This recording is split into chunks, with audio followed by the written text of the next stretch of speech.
Au championnat du monde de Lausanne 1997. France, 24 ans, 1m73, 70 kg. Le singe araignée, acrobate. Le mammifère le plus agile d'Amérique du Sud. Amazonie, 59 cm, 10 kg.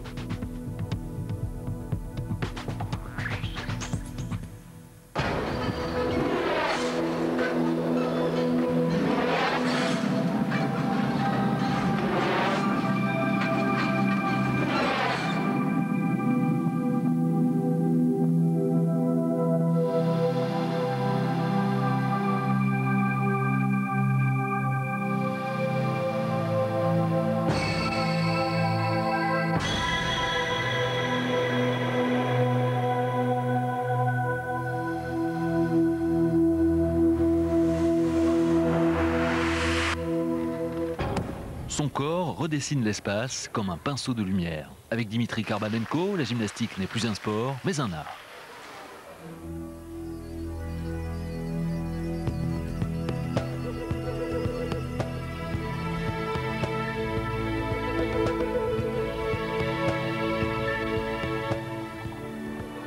Aujourd'hui, Dimitri Karbanenko part à la rencontre des plus grands gymnastes de la nature. Il se cache quelque part dans le grand océan vert de la forêt amazonienne.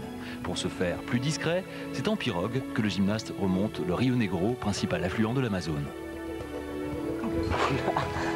T'as vu un peu ?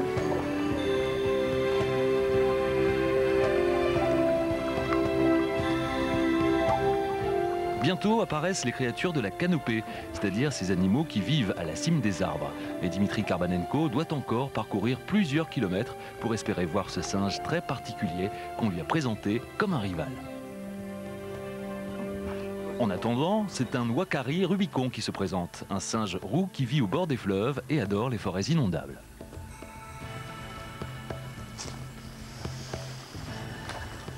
Regarde. Regarde les petits. Puis vient un véritable cascadeur, le singe laineux. Il doit son nom à son poil dru et tassé. Comme les autres singes d'Amérique, il dispose d'un atout extraordinaire dont sont privés les primates africains. Une queue préhensile par laquelle ils peuvent se suspendre et qui leur sert de cinquième membre. Pour un gymnaste, un véritable rêve. Oh, amigo.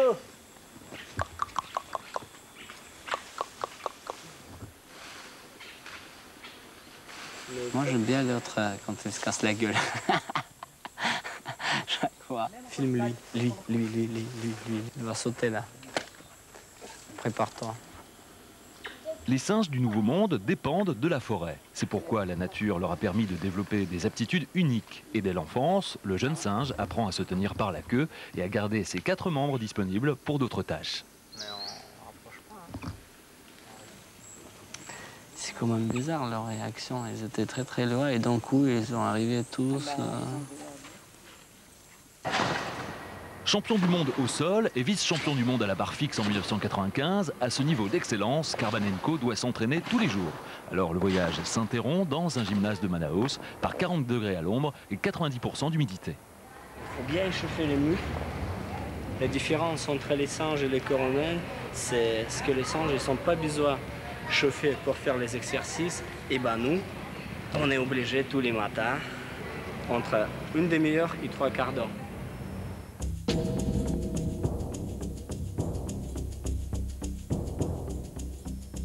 Karbanenko l'ignore, mais dans la forêt proche du gymnase où il s'entraîne, son homologue du monde animal semble l'attendre. C'est bien lui, le singe araignée, aussi appelé Atel, le gymnaste, le funambule, l'acrobate le plus doué du monde.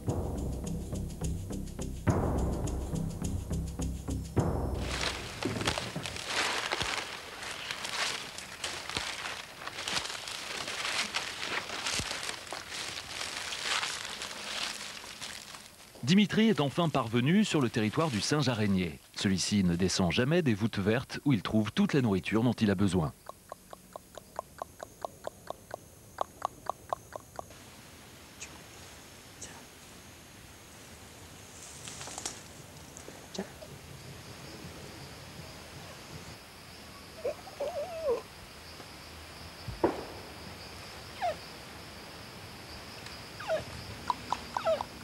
L'animal ne sait pas que l'homme peut constituer un danger. Karbanenko parviendra à le mettre en confiance. Et quand ils se rencontrent vraiment, en quelle langue se parlent-ils? En russe.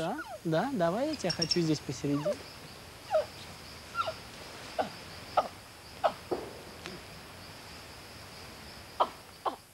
C'est au Muséum d'histoire naturelle de Rio de Janeiro que le singe araignée va dévoiler tous ses secrets. Sur un squelette, on peut se rendre compte que la longueur de la queue est presque égale à celle de tout le corps. On comprend mieux l'importance de cet appendice pour le singe araignée. Mais l'autre avantage du singe réside dans sa morphologie. La longueur des bras dépasse celle des jambes.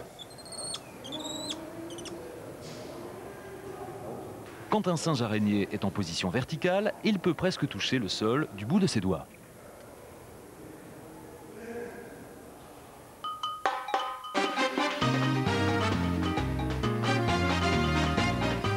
Au premier regard, la morphologie de l'homme semble comparable à celle de son cousin.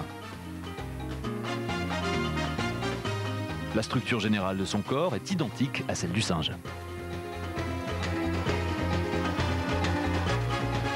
Mais en revanche, la proportion des bras et des jambes est inverse. Les premiers sont plus courts et les secondes plus longues. L'homme, lui, ne risque jamais de se marcher sur les mains.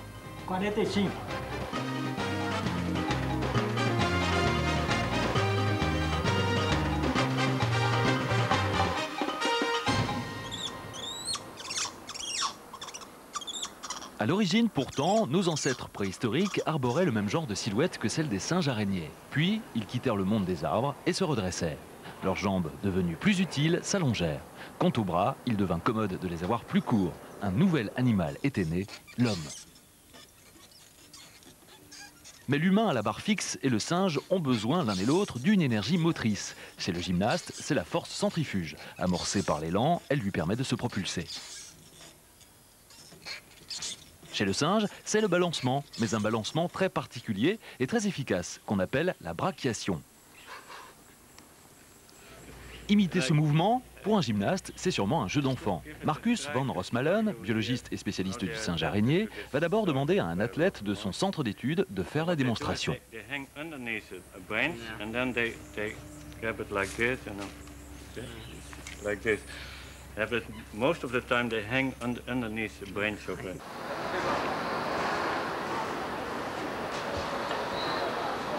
Attends, regarde déjà, regarde, t'es comme ça. Comment tu peux retourner de l'autre côté encore? Déjà, le poignet, ça ne tourne pas, quoi. C'est même au niveau de le poignet, si tu regardes. De là, je ne peux pas tourner encore une fois. Je peux tourner que de ce sens-là. Je ne peux pas retourner encore plus de l'autre côté. C'est impossible parce que même là, le poignet, ça ne tourne pas. Champion du monde et incapable de faire un mouvement aussi simple, c'est quand même un peu vexant, non? Le professeur Pereira da Silva va expliquer à Dimitri pourquoi il ne pourra jamais lutter à armes égales avec le singe araignée. Celui-ci a un truc, une omoplate très allongée et une articulation de l'épaule qui autorise un degré de liberté de plus.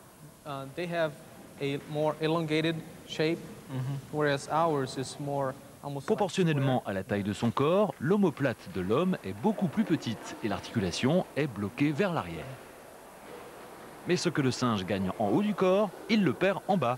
En effet, la configuration de son pied peut constituer un handicap. Alors que le singe a les pieds plats, ceux de l'homme sont arqués. C'est ce qu'on appelle la voûte plantaire. Sans elle, nous marcherions comme des pantins. Démonstration.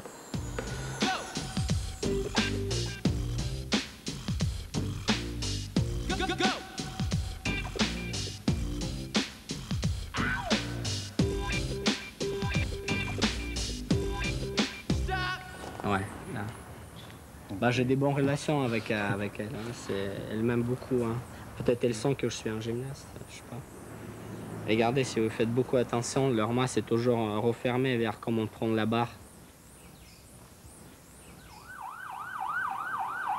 Dans une clinique vétérinaire de Manaus, cette extraordinaire cité posée au milieu de la jungle, Dimitri va découvrir que sa morphologie n'est pas le seul avantage du primate.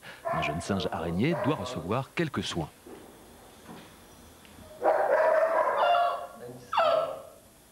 Pour le gymnaste, c'est l'occasion de mieux observer comment fait le singe pour assurer sa prise sur les branches qui lui tiennent lieu de barre fixe. La face interne de la queue, d'abord, est dénudée et presque caoutchouteuse.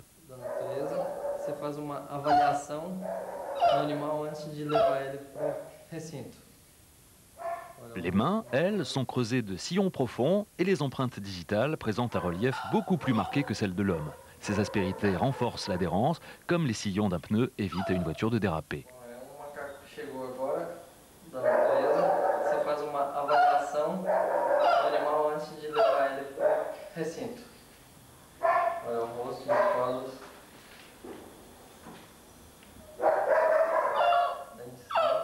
La main de l'homme a une taille d'un tiers supérieure à celle du singe, mais l'animal est plus petit que l'homme. Adulte, il pèse environ 12 ou 13 kilos. Cela signifie que par rapport à la taille de son corps, il dispose d'une surface de contact avec la branche beaucoup plus grande.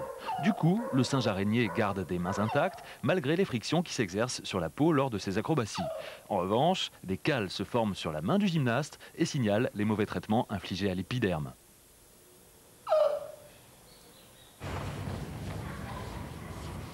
Pas de chance pour Dimitri, le gymnaste est obligé de recréer artificiellement les systèmes antidérapants livrés en série sur le singe. La magnésie renforce l'adhérence et un accessoire de cuir protège la paume des mains. Malgré toutes ces précautions, la peau continuera d'être mise à rude épreuve.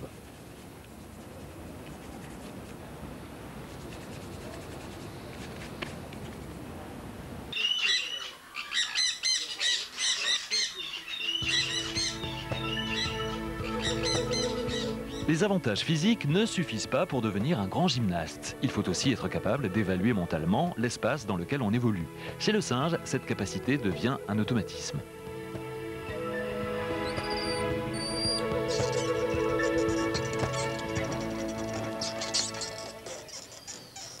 Je suis tellement sûr de cet exercice que je peux faire même les yeux bandés. Tiens. Karbanenko peut relever le défi. Chez lui aussi, c'est le cerveau et non l'œil qui mesure inconsciemment chaque distance, chaque risque. À force d'entraînement, le gymnaste virtuose se déplace dans un univers virtuel.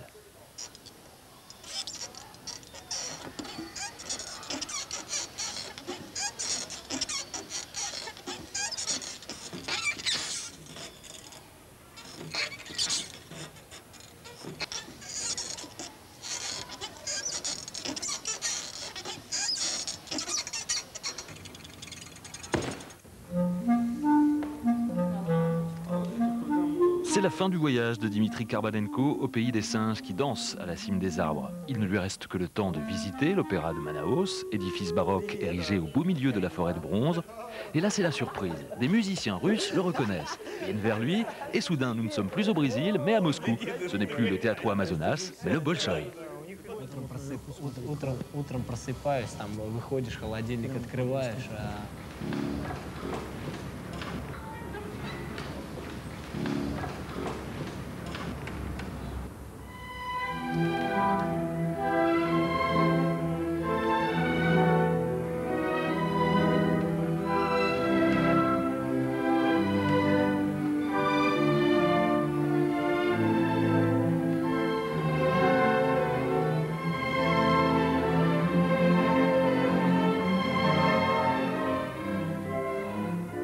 Quelques accords de Brahms s'envolent vers la jungle. Là, des singes araignées pendus à leur barre fixe dessinent des arabesques sur les agrès de leur gymnase à ciel ouvert.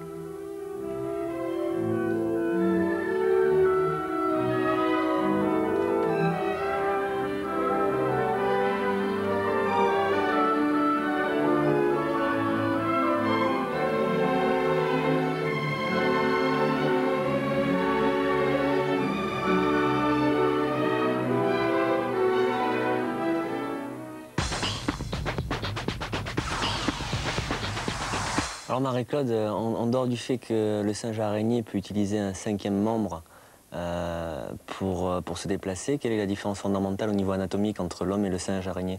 Le fait, effectivement, qu'il ait quand même donc une queue, quelle qu'elle soit, est déjà pratique, parce qu'il y a d'autres singes qui ont la queue. Ce sont ce qu'on appelle les singes du Nouveau Monde, de l'Amérique. Ils ont une queue donc préhensile, on vient de le voir. Puis il y a les singes de l'Ancien Monde, le gorille, l'orang-outan, le chimpanzé. Eux, ils continuent à marcher à quatre pattes, même s'ils ont perdu leur queue. Mais ils marchent d'une façon curieuse, ils marchent comme ça à 4 pattes. Alors que nous, si on se mettait à marcher à 4 pattes, on va marcher sur la paume. C'est une grande différence. Il y a quand même une Ils ne sont pas très exception. souvent dans les arbres, ceux-là. Les chimpanzés encore, un petit peu, pas du tout les gorilles, et les orang-outans, si beaucoup. Et puis il y a aussi, quand même, il faut le signaler, un chimpanzé qu'on appelle le chimpanzé pygmée, qui lui peut se redresser et marche absolument droit.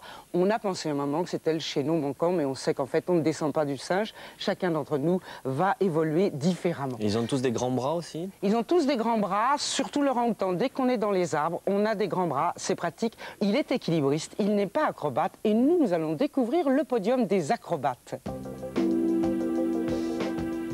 Bien sûr, le singe araignée en numéro 1, il est imbattable. Derrière, l'écureuil volant.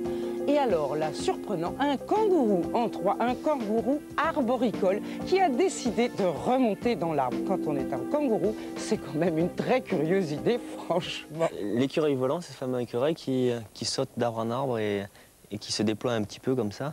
Voilà, exactement. Il a ce qu'on appelle un patagium. Un patagium, en fait, c'est une forme de parachute ou une cape. Alors, il y a différentes façons de porter une cape. Pour beaucoup, en général, ils ont des grandes membranes comme ça qui vont du pied à la main. Et il va se jeter des fois de 10 mètres de haut. Ça doit être assez angoissant, surtout qu'il a une vue extrêmement facile, bonne en relief, comme ça. Il plonge. Et puis, il va descendre immédiatement en bas ou parfois sauter d'arbre en arbre. Ça, c'est fascinant. Mais ce que je trouve encore plus fascinant, ce sont les mamans. Car dans les cas où on a des mamans, les singes encore, on l'a vu, il accroche le bébé sur le dos quand on a une maman singe. Mais une maman écureuil arboricole, comment elle va faire? Eh bien, elle va le prendre dans la bouche.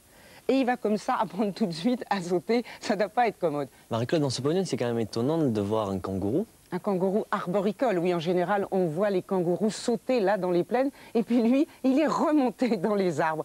C'est d'autant plus abasourdissant que c'est un macropodidé, c'est-à-dire qu'il a des grands pieds. C'est le titre même de la famille des kangourous, et qu'on est mal à l'aise quand on a des grands pieds. Nous, sur une branche, comme ça, on glisserait. Et bien lui, il a décidé de monter là.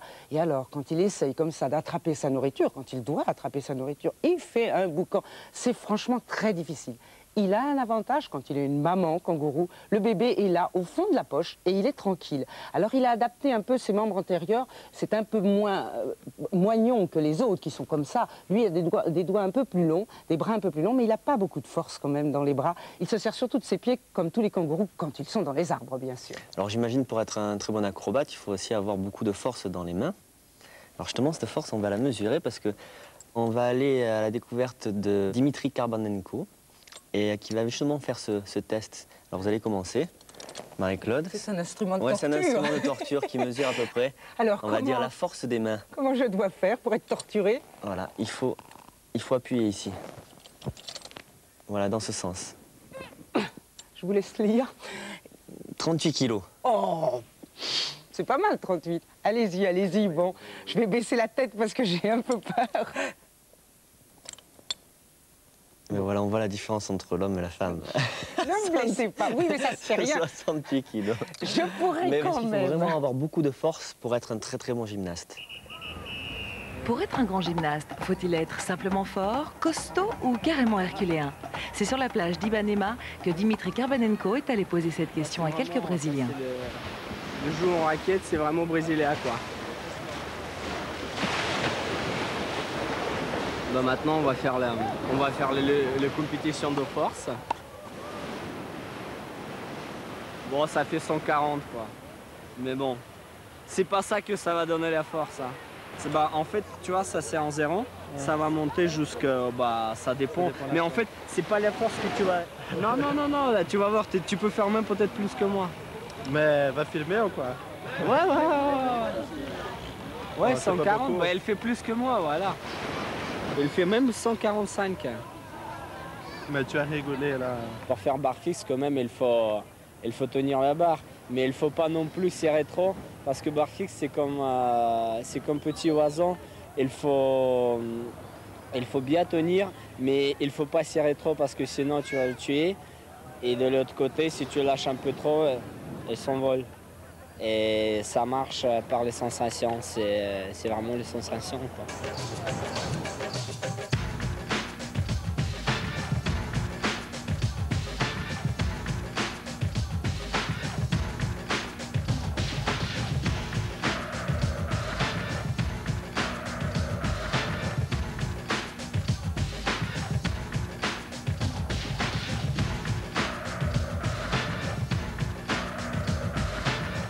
Dimitri ne sortira pas vainqueur de cette compétition improvisée, loin de là. Alors comment peut-il donner une telle impression de puissance sans que les chiffres du dynamomètre la confirment? La réponse est simple. Il y a longtemps qu'en gymnastique, la rapidité et la virtuosité importent plus que la force. Trop de force peut même tuer ses sensations de contact avec la barre, sans lesquelles aucune performance n'est plus possible de nos jours. Ah oui, je comprends. Tu comprends? Ok, oui. Ah, tu parles français, tu vois. Non, Je veux dire, à force non. de faire, on apprend des choses. Voilà. 1, 2, 3. Bye bye, chega, chega, chega. Oui? C'est bon, 80. Non, C'est bon. Ah. Pour Oui, une femme, ok. pour une Merci, femme, ça merci va. beaucoup. Bah, merci à vous. Au revoir, au revoir. Alors, ciao. Vale. Marie-Claude, je crois pas que c'était la même qu'ils utilisaient que la nôtre. Hein.